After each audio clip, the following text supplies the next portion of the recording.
आतापर्यंत जनतेसाठी कोणत्या सरकारनं काम केलं हा प्रश्न जर तुम्हाला विचारला असता तर कदाचितच आपल्याला सांगता आलं असतं, पण आता आपण खात्रीने सांगू शकतो ते म्हणजे सर्वसामान्यांचं महायुती सरकार। या सरकारने लोककल्याणाचे अनेक निर्णय घेतले आणि त्याचा जनतेला लाभही झालाय।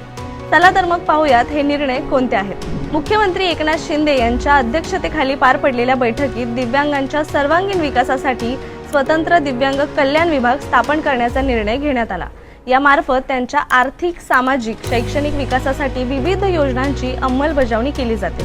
मुख्यमंत्र्यांनी ज्येष्ठ नागरिकांसाठी मोठी घोषणा करत 75 वर्षावरील नागरिकांना एसटी बसचा प्रवास मोफत केला असून 1 कोटीपेक्षा अधिक ज्येष्ठांना याचा लाभ झालाय। तर परिवहन मंडळाच्या प्रवासात महिलांना तब्बल 50% सूट देण्यात आली असून 20 कोटीपेक्षा जास्त महिलांनी याचा लाभ घेतलाय।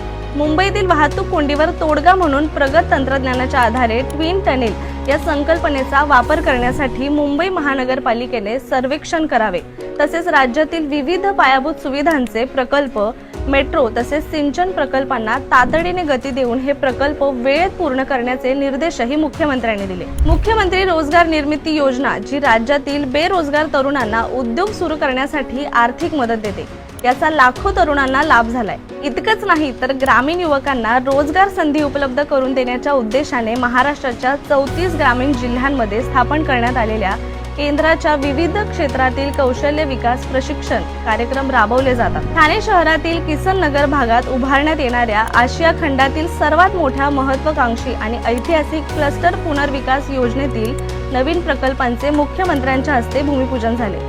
क्लस्टर पुनर्विकास योजनेच्या पहिल्या टप्प्यात 10,500 घरांचे काम पूर्णत्वास जाणार आहे। महायुती सरकारने अटल सेतू, महिला सशक्तीकरण अभियान, मुंबईत मेट्रोचे जाळे तयार करणे असे अनेक निर्णय घेतले आणि ते पूर्णत्वास आणले। याबद्दल आपल्याला काय वाटतं आम्हाला कमेंट करून नक्की सांगा।